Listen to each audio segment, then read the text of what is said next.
excited about our conversation, Steve, and I'm so thankful to have you on the show. I'd love to just start and open up with your story. The short story on my entire evolution through business is that I worked for 30 years in the consumer products manufacturing industry.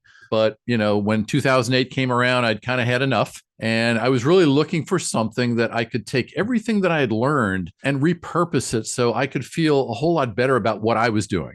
So I ventured out and ran into coaching, but I didn't realize it had just grown at the levels that it is today.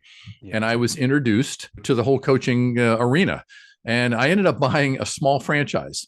And it was a startup company. I fell in love with their whole methodology. I mean, they just had a philosophy about this that really spoke to me. Things were going along really good. About 2.5 years in, the company folded.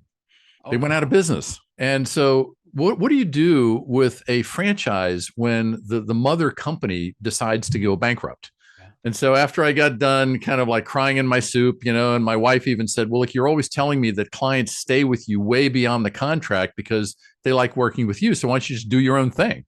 And that's when that light bulb moment hit. And I took everything and repurposed it. And quite honestly, the way I springboarded myself from that disaster to what I have today was I contacted the IT guy that was inside the company. And I said, is there any way I can get some of this material? Because, you guys are going out. Everybody's running. Nobody's going to hang around to repurpose this thing. So he gave me access to the IT system and I downloaded the client list and I started calling people. And I must have called almost 100 people, but I ended up with about 40 clients. And so over the course of about the next year and a half, that's what got me started. And after that, I realized what the franchise had offered me was all about mindset, about getting your head in the game and really knowing what lane to play in and how to operate from a mental standpoint. What they didn't have, which is what 80% of my business is today, was leadership and management. And that's what I brought in from my 30 years in consumer products. Because one thing about that industry, they do an unbelievable job of training people as they're bringing them up the ladder. And so I had all this in-depth skill. And I thought, okay, there's other, the small businesses or executives who are rising up in their careers. They've never had any formal training.